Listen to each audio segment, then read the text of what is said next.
Alors nous voici à l'église Saint-Laurent de Romelfin pour accueillir la cloche qui ne devrait tarder.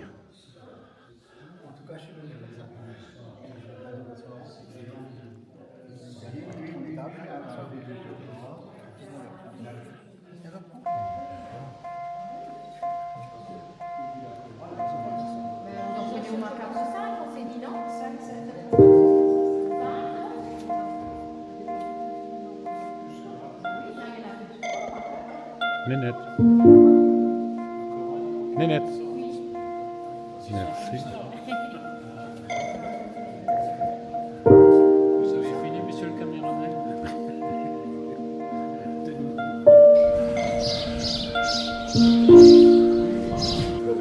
C'est très beau, mais c'est un peu... Oh.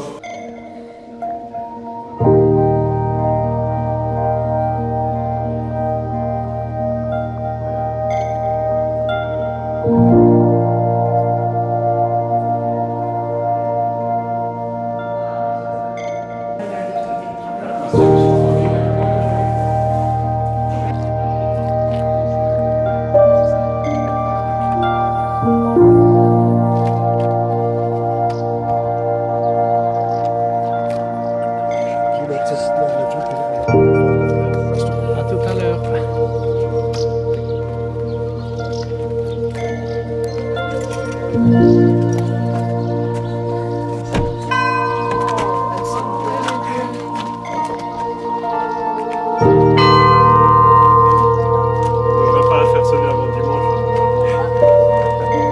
Voilà, bien entendu.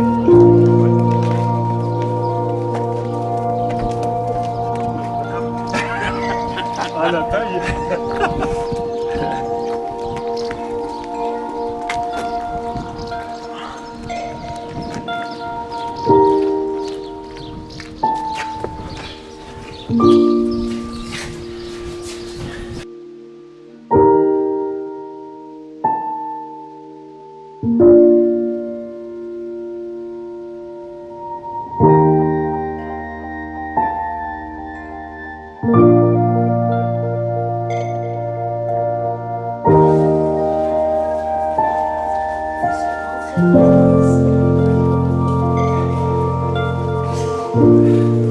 Elle est un peu vite pour moi.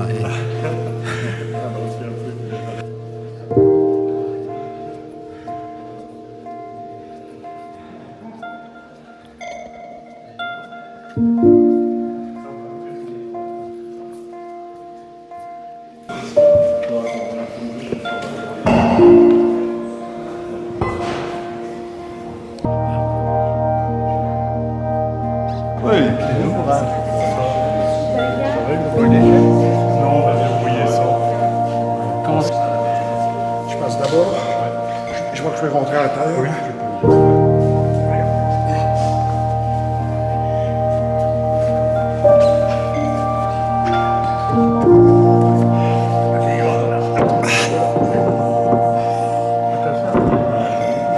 Eh ben ça colle. c'est du bon côté. C'est la croix qui est sur l'avant. En homélie. Et quand le père Poirot il s'endort, je vais à la cloche et je sonne 2-3 coups et le père Poirot il se réveille. Ah, elle est belle.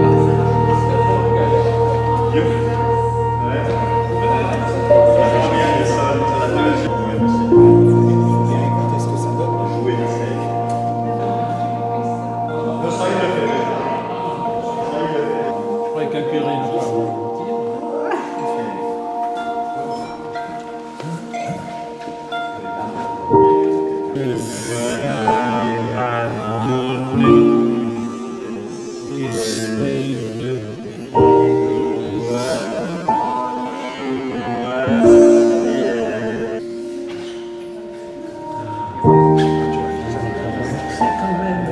Ah non, non.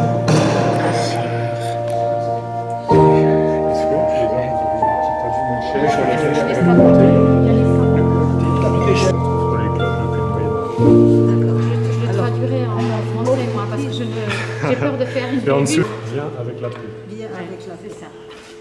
Compaccio. Compaccio. En latin.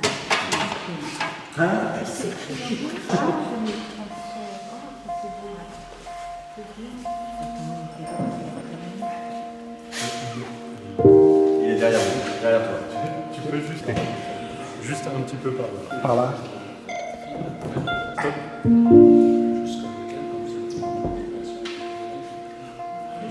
On est bon Ça fait son bruit. Ça fait son bruit, c'est pour ça, c'est pour réveiller les gens qui dorment. Bah, ça c'est bien.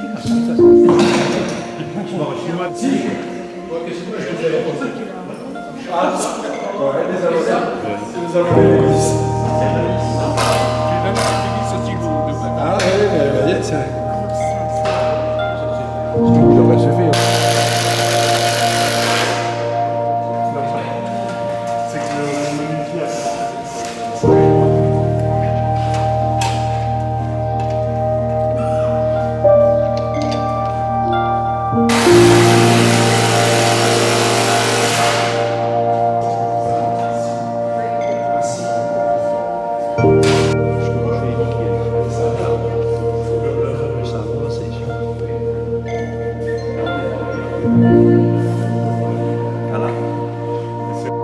Donc la cloche qu'on vient de livrer, alors, est une petite cloche, mais qui est faite comme les grandes, donc c'est le principe d'un moule en terre. Donc on part de zéro, c'est-à-dire qu'on trace sur une planche le profil de la cloche qui va nous servir à réaliser les trois parties qui constituent le moule de la cloche.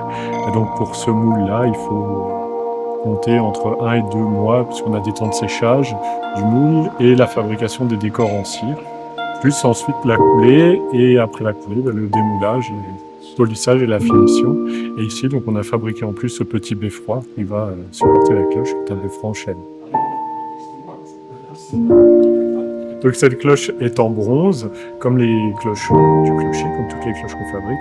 Elle pèse entre 30 et 40 kg. Je n'ai plus le poids exact, mais c'est à peu près la tranche de poids qui est à peu près.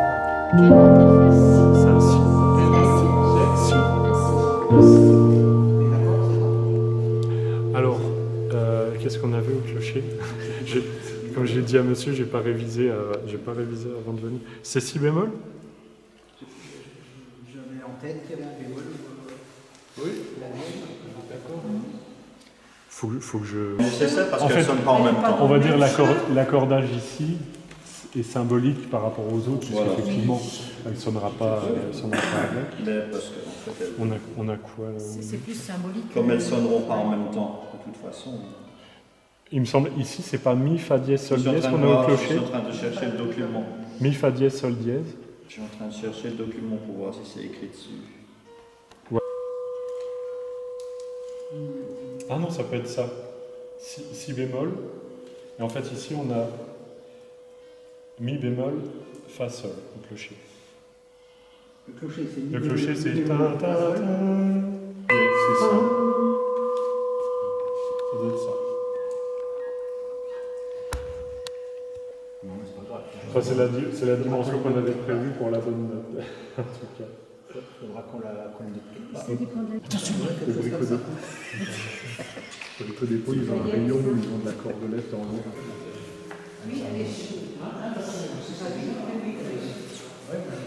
Je vais vous faire ça comme ça.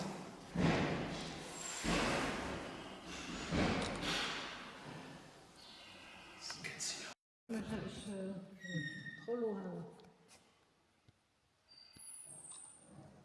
Je vais vous faire ça comme ça.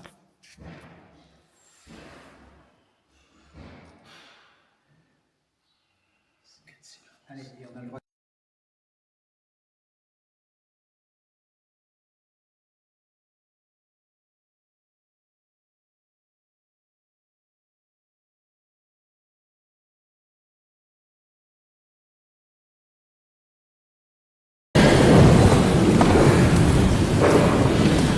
Comme c'est la seule fois que je vais prendre la parole durant cette messe, vous avez déjà peur, je vais en profiter.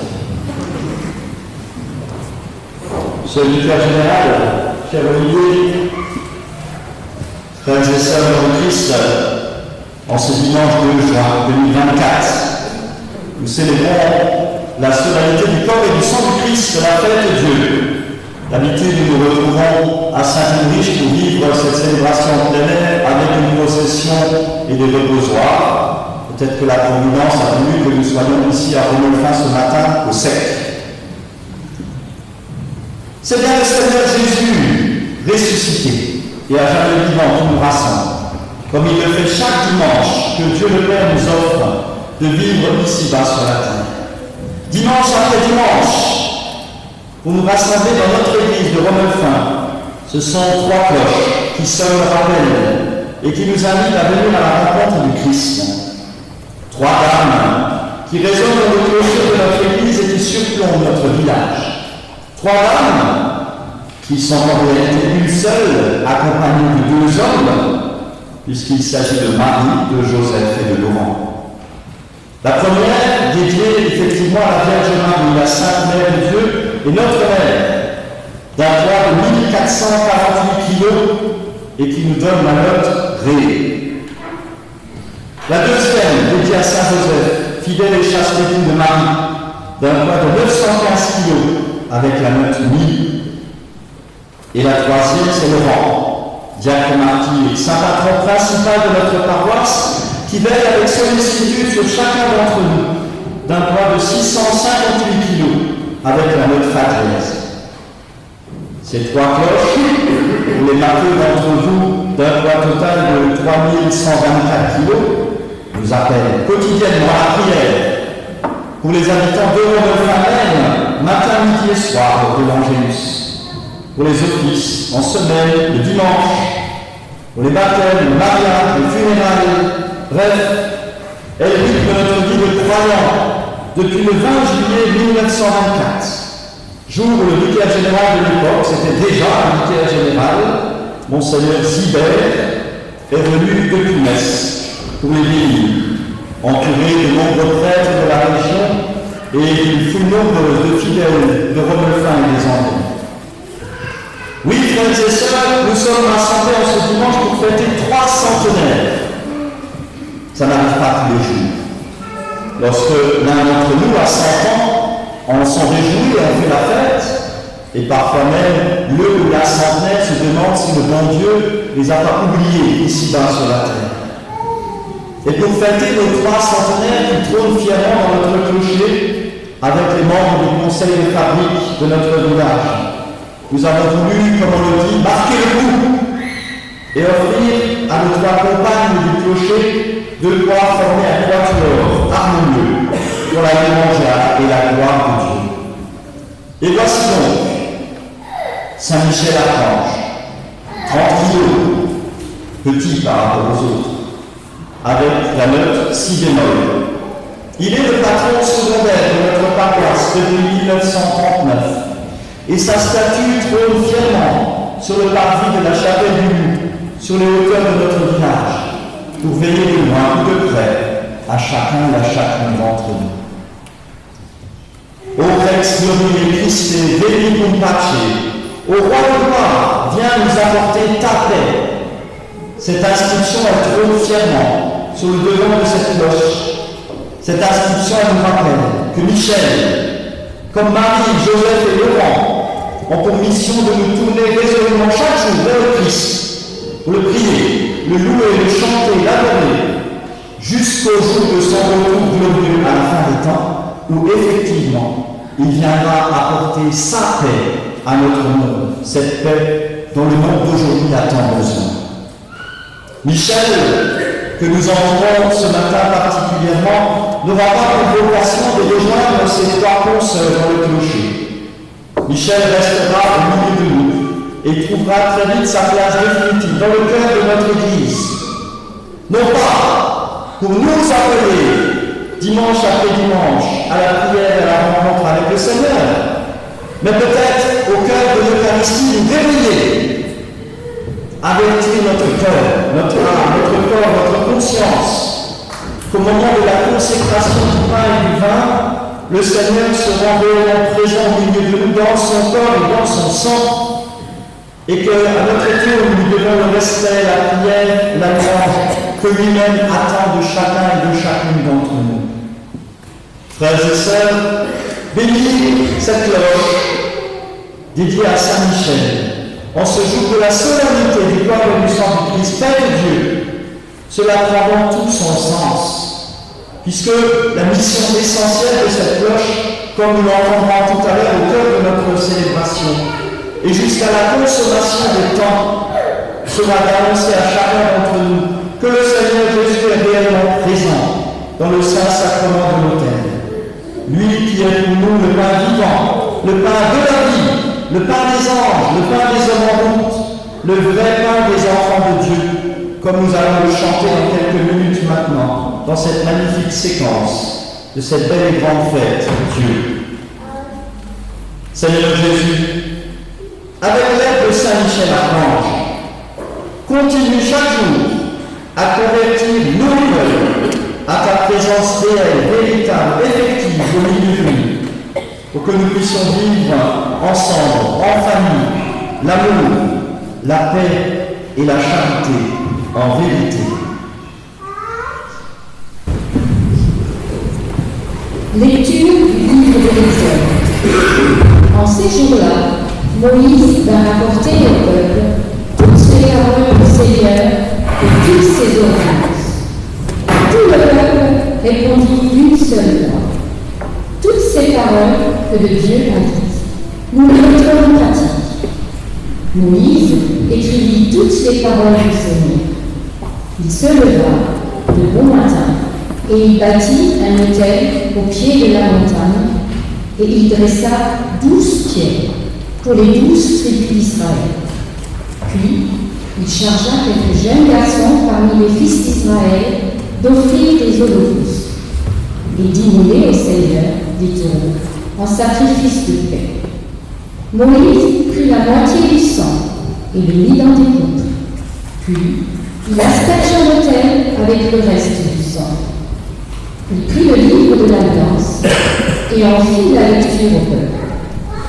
Celui-ci répondit: tout ce que le Seigneur a dit, nous le mettons en pratique et nous y obéirons. Moïse prit le sang en aspergeant le peuple et dit: voici le sang de l'Alliance, que, sur la base de toutes ces paroles, le Seigneur a conclu avec vous. Parole du Seigneur.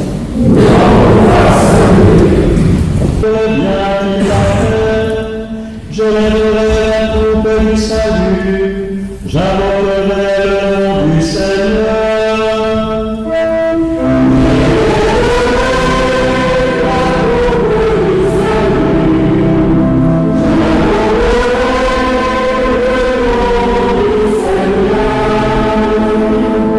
Il importe au Seigneur de voir mourir les siens.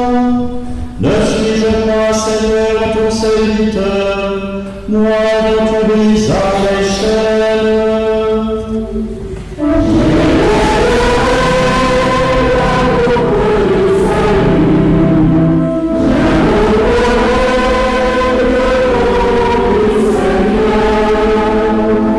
Je t'offrirai le sacrifice d'action de grâce, j'invoquerai le nom du Seigneur. Je tiendrai mes promesses au Seigneur, oui, devant tout son peuple.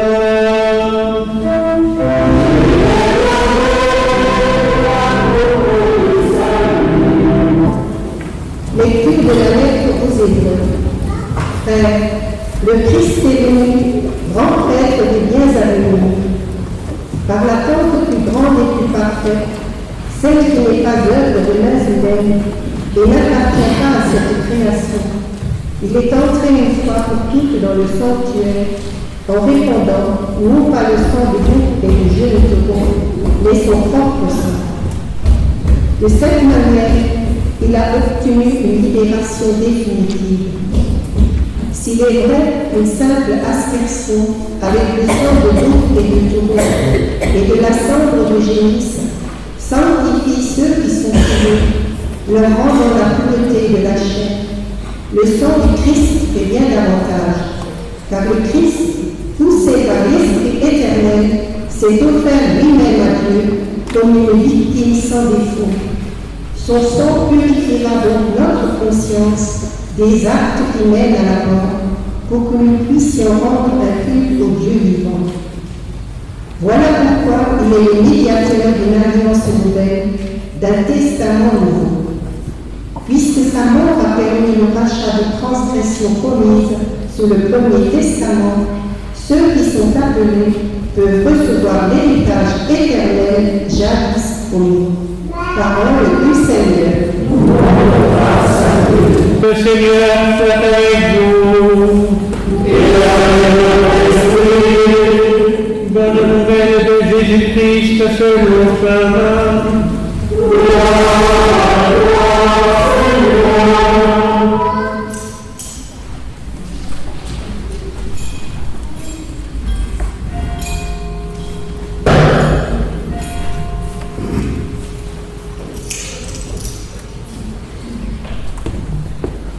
Le premier jour de la fête des pains sans levain, où l'on immolait l'agneau pascal, les disciples de Jésus lui disent: où veux-tu que nous allions faire les préparatifs pour que tu manges la Pâque? Il envoie 2 de ses disciples en leur disant: allez à la ville, un homme portant une cruche d'eau viendra à votre rencontre. Suivez-le, et là où il entrera, dites au propriétaire: le maître te fait dire, où est la salle où je pourrai manger la Pâque avec mes disciples? Il vous indiquera à l'étage une grande pièce aménagée et prête pour un repas. Faites-y pour nous les préparatifs. Les disciples partirent, allèrent à la ville, ils trouvèrent tout comme Jésus leur avait dit, et ils préparèrent la Pâque. Pendant le repas, Jésus, ayant pris du pain et prononcé la bénédiction, le rompit, le leur donna et dit: prenez, ceci est mon corps. Puis, ayant pris une coupe et ayant rendu grâce, il la leur donna, et ils en burent tous. Et il leur dit: ceci est mon sang, le sang de l'alliance versé pour la multitude. Amen, je vous le dis, je ne boirai plus du fruit de la vigne jusqu'au jour où je le boirai nouveau dans le royaume de Dieu. Après avoir chanté les psaumes, ils partirent pour le mont des Oliviers. Acclamons la parole de Dieu.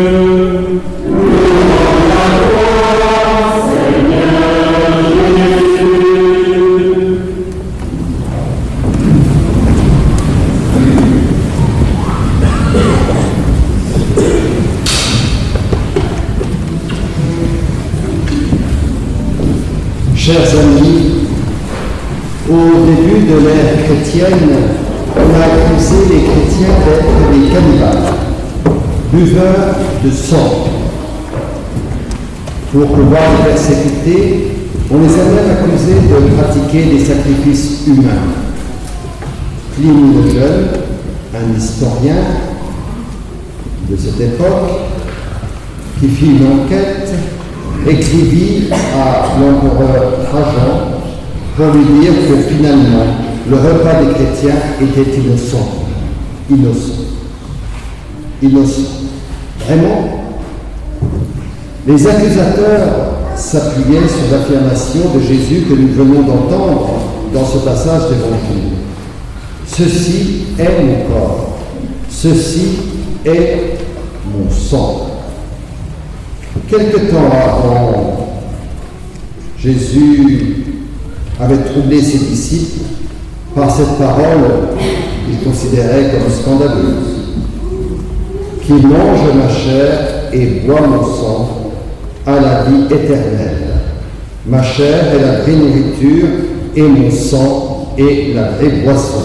C'est en Jean chapitre 6, versets 54 et 55. Comment comprendre ce grand mystère de la présence réelle de Jésus dans le pain et dans le vin de l'Eucharistie? Alors, tout d'abord, est-il nécessaire de préciser ce qu'est un mystère en régime chrétien. Habituellement, quand on parle d'une situation mystérieuse, c'est une situation qui fait un peu peur, une situation un peu trouble. En régime chrétien, un mystère est une réalité dont on ne voit qu'une partie. Et lorsque j'étais en paroisse avec des enfants ou des jeunes, j'aimais prendre la comparaison d'un iceberg qui flotte sur la mer. On ne voit qu'une petite partie, mais on sait qu'il y a une bien plus grande partie sous la surface de l'eau, sous le niveau de l'eau. 1/10 de l'iceberg se voit, flotte, et le restant est caché, immergé. Une réalité qui est là, mais dont on ne voit qu'une partie. C'est cela, un mystère pour nous les chrétiens. Loin de nous faire peur, c'est une réalité dont on ne voit qu'une partie. Le pain dans l'Eucharistie demeure du pain, chimiquement du pain. Le vin demeure du vin. Mais sous les apparences, ils sont devenus le corps et le sang du Christ. L'Eucharistie n'est pas un symbole, n'est pas uniquement quelque chose qui nous aide à faire mémoire. C'est une réalité. Et tout se précise lorsque le prêtre dit, comme nous le dirons tout à l'heure, « Seigneur, nous t'en prions, sanctifie ces offrandes en répandant sur elles ton esprit, qu'elles deviennent pour nous les croyants, qu'elles deviennent pour nous, le nous ecclésial, le corps et le sang de ton Fils, Jésus-Christ, notre Seigneur. » Par ces paroles, le pain et le vin sont comme transformés. Mais c'est aussi chacun de nous et tous ensemble qui, par le don de l'Esprit Saint, devenons les uns pour les autres le corps et le sang du Christ. Ce n'est pas le chacun pour soi, le chacun pour soi. Pendant la Covid, on a peut-être souvent pris l'habitude de regarder la messe télévisée. Et beaucoup me disent, qu'est-ce que ces messes sont belles. C'est vrai, elles sont très très belles. N'oublions pas qu'à l'origine, la messe télévisée a été mise en place pour les personnes handicapées, malades, qui ne pouvaient pas se rendre à l'église. Regarder la messe à la télévision, quand on a la possibilité de se déplacer et de se rassembler avec des frères et sœurs dans la foi, c'est pas quelque chose de souhaitable. Nous avons besoin les uns des autres pour grandir dans la foi, pour accueillir le don de Dieu, pour célébrer l'Eucharistie qui est notre force. Nous devenons ensemble les uns pour les autres le corps du Christ. C'est là une des manifestations de la présence réelle que nous célébrons aujourd'hui en cette fête du corps et du sang du Seigneur. Bien sûr, pendant la célébration, Jésus est présent de diverses façons. Dans le pain et le vin de l'Eucharistie, bien sûr, devenu le corps et le sang du Christ, mais aussi dans la parole que nous écoutons à chaque Eucharistie.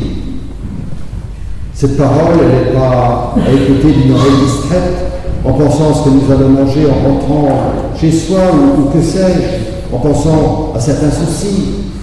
Bien sûr, nos soucis, nous avons à les déposer au pied de l'autel, à l'offertoire.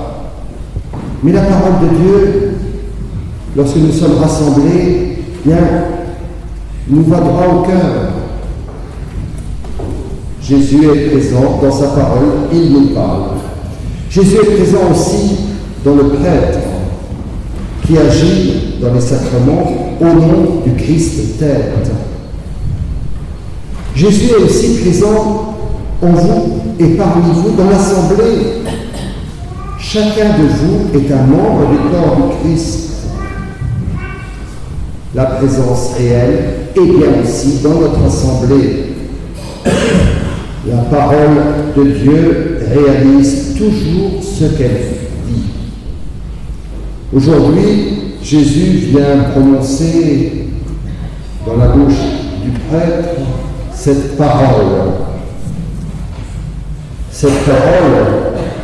qui agit et qui rend vraiment Jésus présent dans l'Eucharistie. Tout est transfiguré et j'allais même dire bouleversé. L'Eucharistie n'est pas un repas ordinaire. Dans un repas ordinaire, les aliments sont assimilés, transformés par notre corps. Dans le repas eucharistique, à la messe, c'est nous qui, même si on ne s'en rend pas compte, sommes transformés par la nourriture en Christ, en Dieu, qui nous donne sa chair. Certains jours, on va peut-être à la messe, à l'Eucharistie, avec beaucoup plus de désir qu'à certaines autres heures. Justement, c'est au moment où, comme on le dit un peu communément, on va en traînant un peu les pieds, c'est là que nous avons peut-être encore plus de mérite d'y aller, de répondre à l'invitation du Seigneur. Parce que le mot Église, assemblée, signifie assemblée convoquée. Ecclésia, assemblée convoquée. Nous sommes donc une assemblée convoquée de dimanche en dimanche, peut-être pour prendre un peu de hauteur dans notre vie. Vous l'avez entendu dans ce passage d'évangile, aller dans la chambre haute pour y faire les préparatifs. Dans l'Eucharistie, nous sommes invités à rejoindre Jésus pour prendre un peu de hauteur par rapport à notre quotidien. Et prendre de la hauteur nous aide à mieux vivre, à mieux comprendre les situations, à mieux analyser notre vie, à avoir peut-être davantage de force pour poursuivre le chemin. Prenons donc de la hauteur en venant à l'Eucharistie. Sur la croix, Jésus offre son corps humain à son Père. Sur l'autel, Jésus offre son corps divin pour que nos corps mortels revêtent l'immortalité. Rappelons-nous, au commencement, il y a un passage, un message très important, un message de vie. La parole, le Verbe, le Logos, se fait chair. Cette parole, ce Logos divin, cette parole donc, habite notre humanité de sa présence réelle. Avec nous, en Jésus de Nazareth. Avec nous, en Jésus de Nazareth. Et nous, quand il vient dans son Eucharistie, nous l'accueillons, le cœur ouvert. C'est la raison pour laquelle on doit se préparer à aller à l'Eucharistie. On n'y va pas n'importe comment. Il y a une préparation intérieure. Il est vraiment grand, le mystère de la foi, chantons-nous. Alors, est-ce si étrange? Regardons simplement un enfant qui vient de naître. Après l'avoir serré dans ses bras, après l'avoir embrassé, sa maman le nourrit. Elle l'allaite. Elle lui donne sa propre chair, d'une certaine façon, sa substance en nourriture. Les pédopsychiatres nous disent que les nourrissons, les bébés, refusent la nourriture s'ils ne se sentent pas aimés. S'ils ne se sentent pas aimés. Car donner à manger est un acte d'amour. C'est l'acte d'amour qui maintient la vie après l'avoir donnée. C'est l'acte d'amour qui fait grandir la vie après l'avoir donnée. Chers amis, c'est ainsi que Dieu, en Jésus, nous donne, j'allais dire, sa substance divine, autrement dit, sa propre vie, pour que nous vivions éternellement. C'est l'acte suprême d'amour de Dieu, de notre Dieu. Dieu nous fait comprendre que l'Eucharistie est la nourriture même de l'amour. Alors, chers amis, nous devrions tous courir à l'Eucharistie pour accueillir cette nourriture d'amour. Quel est notre amour pour l'Eucharistie? Quel est notre amour pour Jésus? Quel est notre amour pour ce pain du ciel, ce pain des anges? Prenons quelques instants en silence pour répondre peut-être partiellement aujourd'hui à ces questions.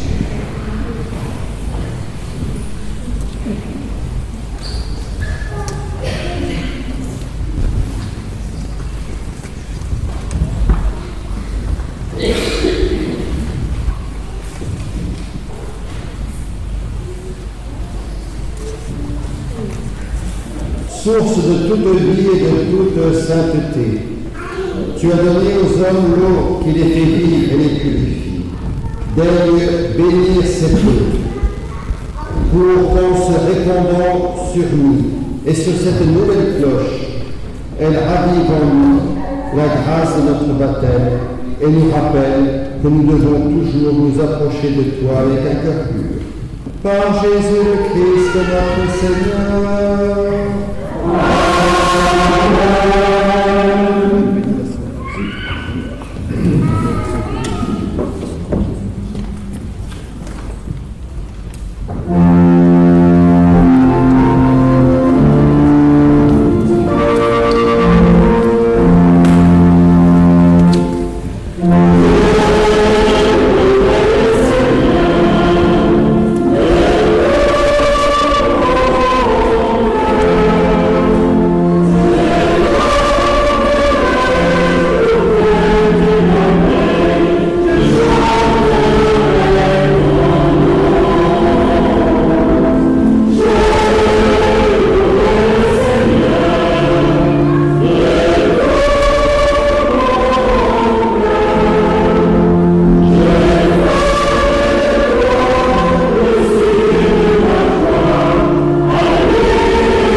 C'est chacun de nous, tous ceux qui en entendront le son, qui seront bénis. Nous te prions, Dieu notre Père, car tu as fait l'univers pour que toutes les créatures chantent la splendeur de ton nom. Tu as fait l'homme à ton image, pour qu'il te connaisse en écoutant ta parole.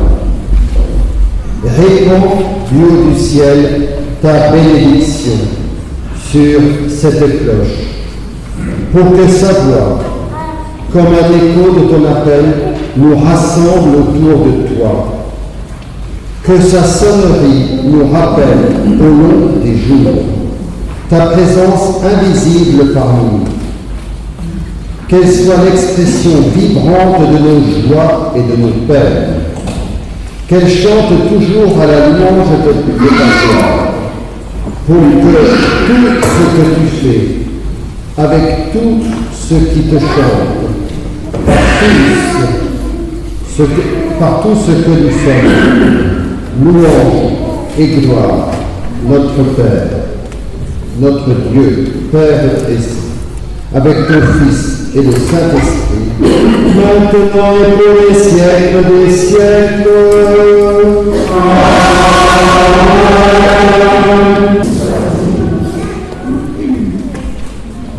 Que Michel chante désormais pour la gloire de Dieu et le service de l'Église. Amen.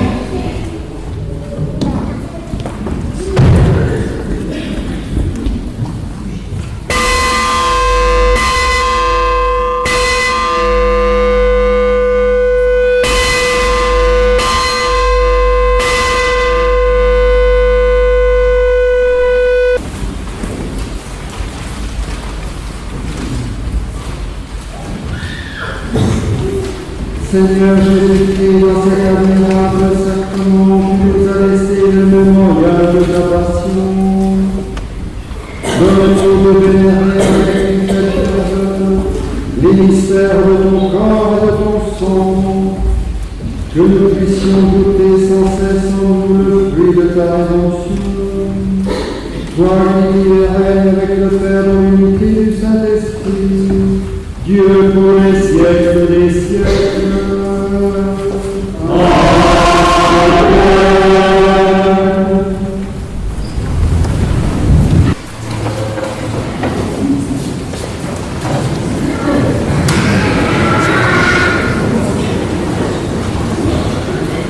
Il m'est donné l'honneur d'ouvrir les discours en ce jour de belle cérémonie et de remercier Monsieur le vicaire général de l'évêché de Metz, l'abbé Olivier Louguillot, ainsi que notre curé de paroisse Patrick Muller, les diacres et tous les officiants de la journée et notre si belle chorale cantonale.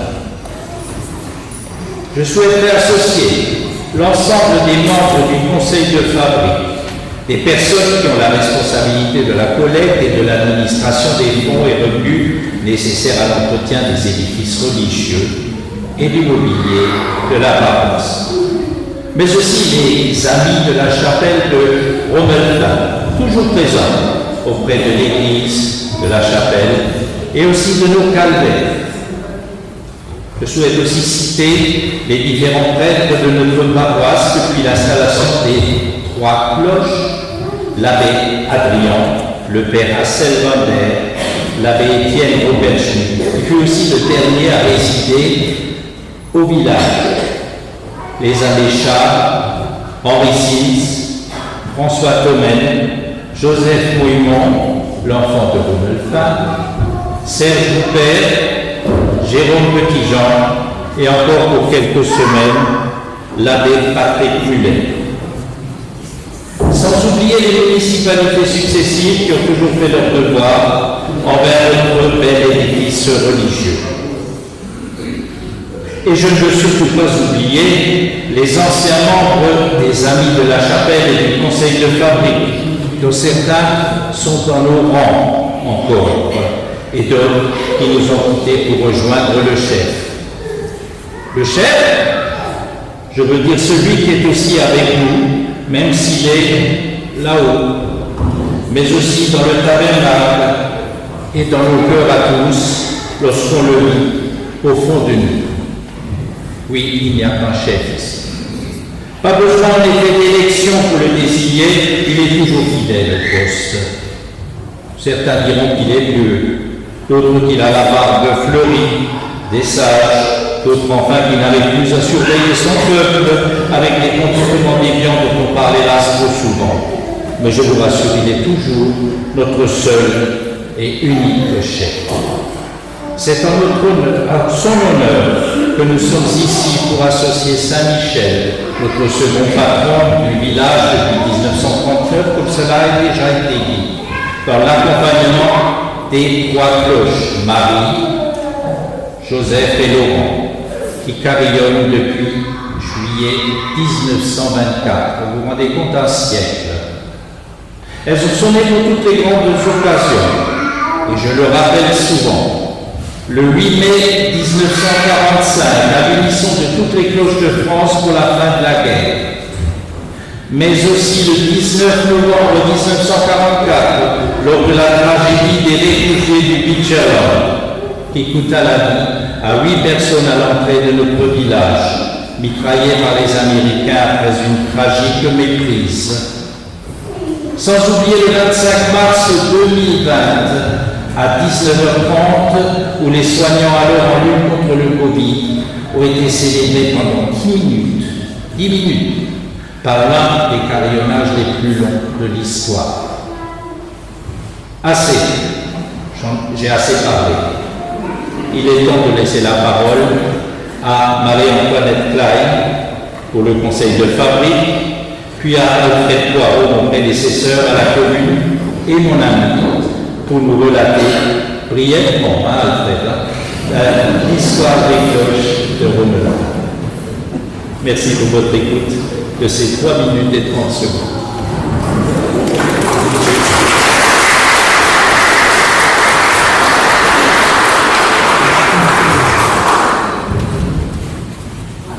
Monsieur Olivier Rigolo, vicaire général de notre diocèse, à Monsieur Abbé Hilaire, le curé de nos 12 paroisses de notre secteur.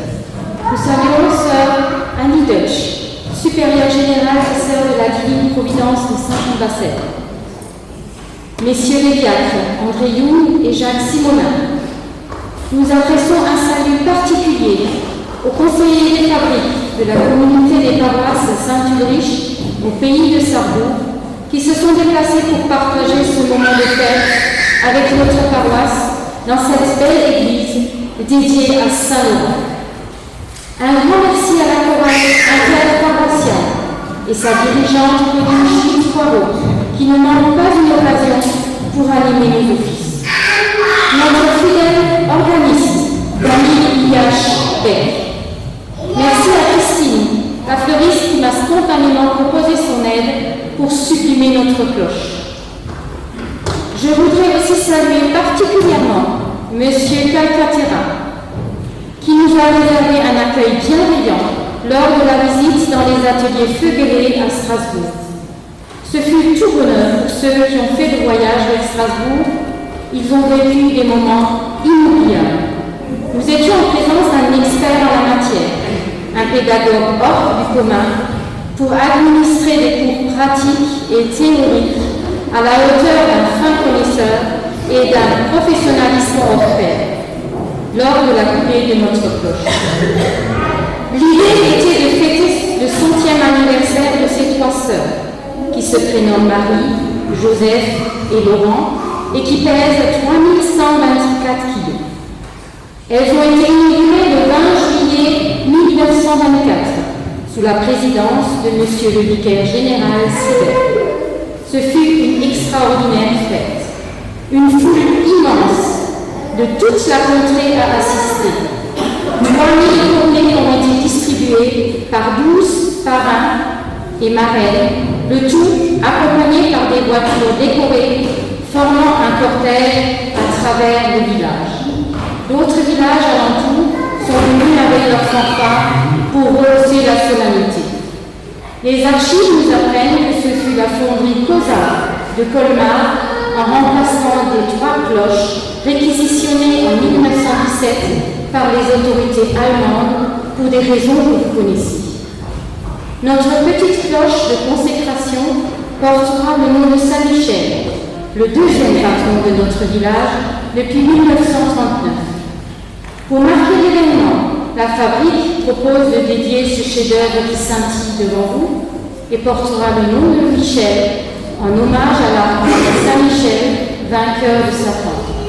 La statue drôle sur le parvis de la chapelle Notre-Dame des Sept Couleurs que vous pouvez visiter et admirer sur les hauteurs de Romelfin.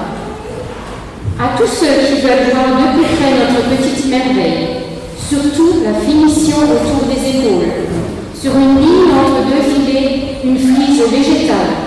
Sur la face numéro 1, une croix est centrée de chaque côté et en dessous l'inscription « Ô roi du Christ, je suis venu avec la paix » écrit en latin. Et l'année 2024 en chiffres romains. Sur la face numéro 2, le blason de la commune est centré. L'inscription Église Saint-Laurent de Romelfin. Sur la face numéro 3, une représentation de Saint-Laurent avec en dessous l'inscription Saint-Laurent et sur la robe, sur le côté, une représentation de Saint-Michel Archange et l'inscription Saint-Michel. En dessous, l'inscription Pour la gloire de Dieu et en l'honneur de Saint-Michel, je rappelle le centenaire de mes 3 sœurs de clocher, coulées en 1924. Je vous remercie pour votre écoute. Vous avez également le droit de faire un don selon vos possibilités. N'hésitez pas à nous laisser vos coordonnées pour une déduction fiscale. Le conseil de fabrique et son président vous invitent cordialement à un apéritif servi à la salle socioculturelle qui est tout juste en face de notre église. Merci. Je voudrais donner la parole à M. Alfred Poirot, maire de Montréal.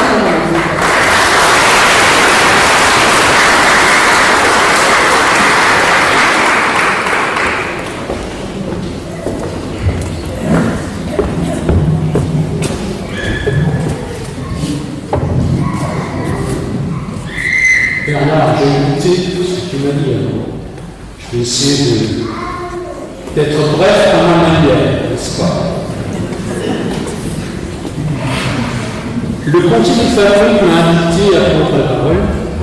Je salue cordialement toutes les personnalités et leurs noms et leurs fonctions. Je sais que Marie-Antoinette Klein, mère, n'a oublié personne et qui tient avec compétence et sérieux les cordons de la bourse. C'est important. Très chers amis venus du près et de loin, soyez les bienvenus dans notre paroisse en l'église Saint-Laurent.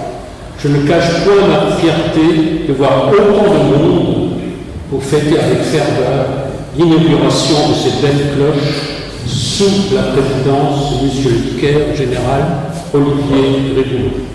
Là, je m'autorise à exprimer le plaisir à retrouver à nouveau notre nouveau vicaire général en poste depuis 9 mois, avec lequel mon épouse et moi-même avions eu le bonheur de sillonner la Terre Sainte, mais aussi de fêter les noces d'or de vos parents, à Cana.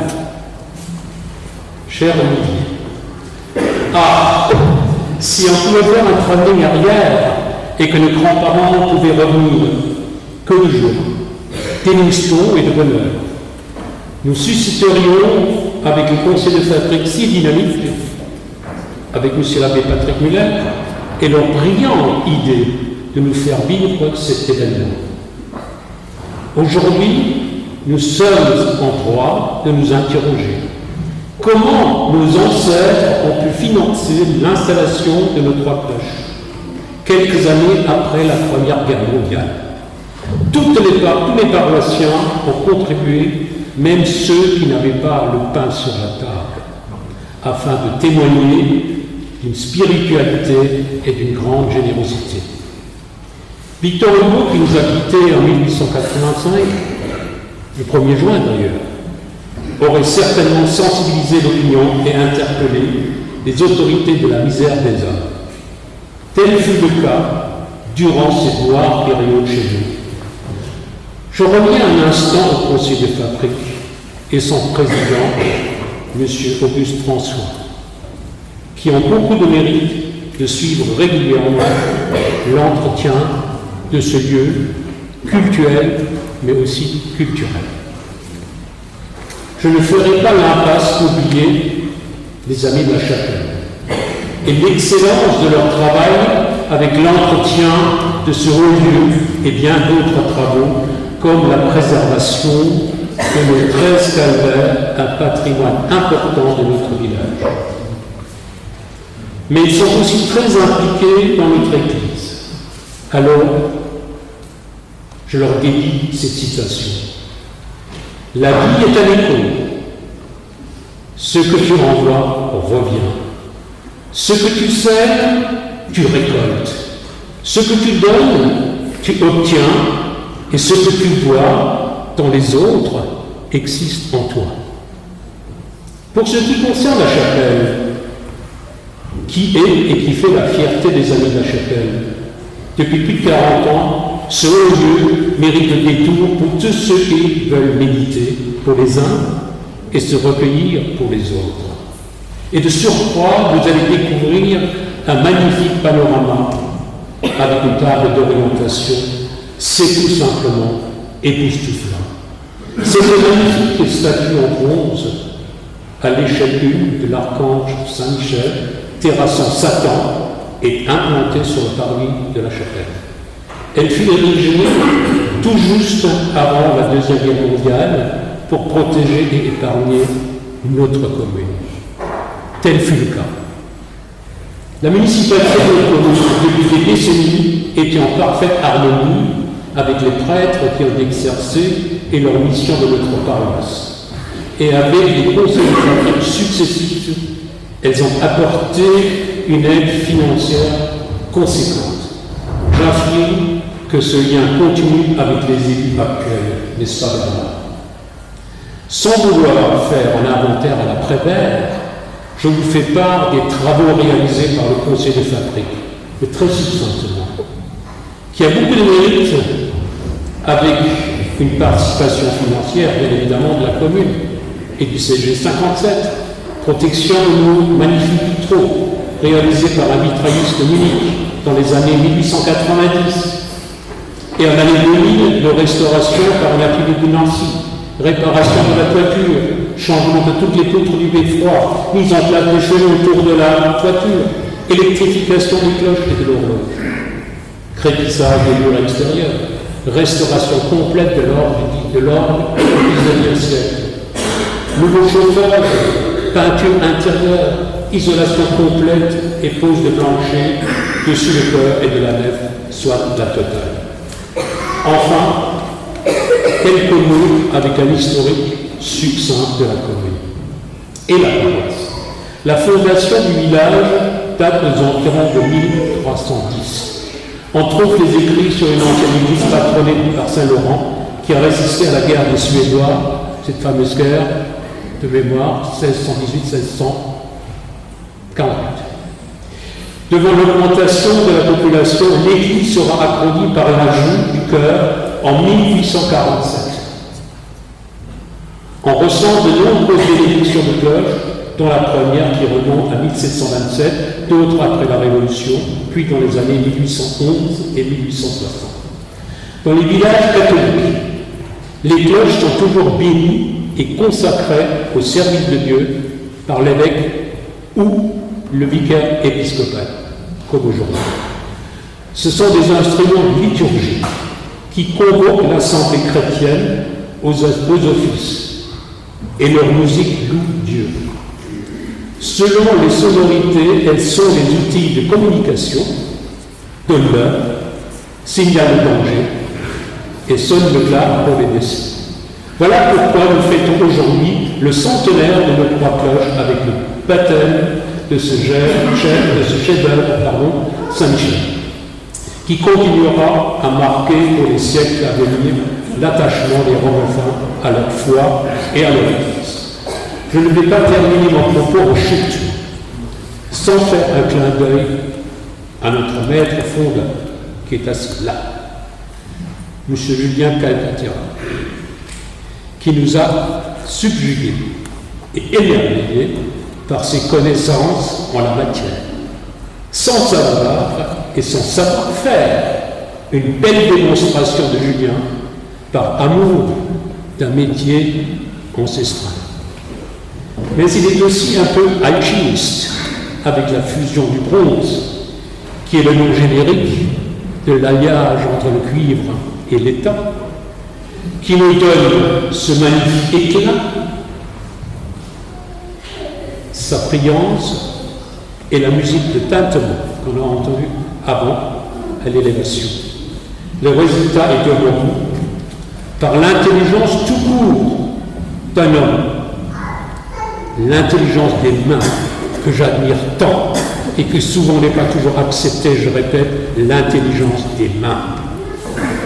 Je vous remercie, je vous demande d'applaudir tous ceux qui ont contribué à ce grand événement, la venue du vicaire général, cher Olivier, de nouveau, les choristes qui ont renoncé cette messe, et l'organiste et ceux qui l'ont présidé. Merci.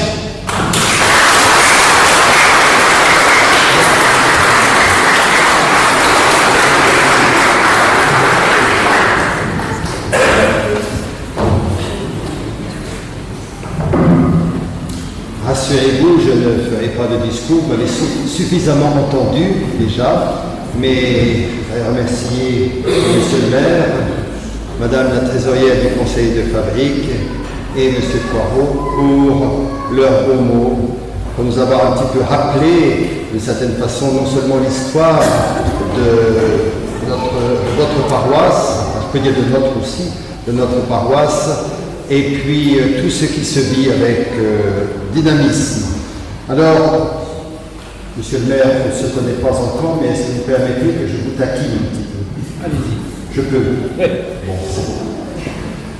Je ne savais pas que Monsieur le maire de Romelfin faisait les nominations des prêtres. Je vous ai entendu tout à l'heure dire à notre curé, nous avons encore pour quelques semaines. Voilà. Eh bien, c'est bien. Oui, je ne sais pas que vous faisiez les nominations, mais effectivement, ce n'est pas un secret pour grand monde. Votre curé va partir sur d'autres cieux. Monseigneur l'évêque lui confie une mission plus importante encore. Non pas qu'ici, les missions ne sont pas importantes, mais je vous invite à prier pour lui. Peut-être certains connaissent déjà la future nomination. Je ne peux pas encore la dire officiellement puisqu'elle n'a pas encore été organisée par l'État. Mais je confie à votre prière notre frère Patrick, votre curé qui va donc devenir archiprêtre dans quelques mois. Je confie aussi à votre prière le prêtre qui a dit oui et qui lui succédera. Voilà, donc pour les uns comme pour les autres, c'est toujours un peu un placement au cœur déchiré de voir un prêtre partir. Voilà, un nouveau prêtre arrive. On est tenté parfois de le comparer à son prédécesseur, ce qu'il ne faut pas faire. En tout cas, je vous souhaite bon vent au souffle de l'esprit. Je souhaite à notre ami Patrick tout le meilleur dans son nouveau ministère. Et le meilleur, c'est qu'il fasse la volonté de Dieu. Et je vous souhaite aussi à vous un bon vent au souffle de l'esprit, comme je l'ai dit, que vous puissiez aussi discerner avec votre pasteur à venir ce que le Seigneur attend de vous, qu'il vous donne la force de l'accomplir. Que le Seigneur vous bénisse et à travers vous, qu'il bénisse vos familles et tous ceux qui vous sont chers. Je vous donne maintenant la bénédiction au nom du Seigneur. Le Seigneur soit avec vous. Vous qui êtes venus ici dans la joie de cette solennité de la fête Dieu pour la bénédiction de cette cloche, que Dieu vous bénisse dans sa bonté, lui qui rassemble son peuple de partout dans l'unité.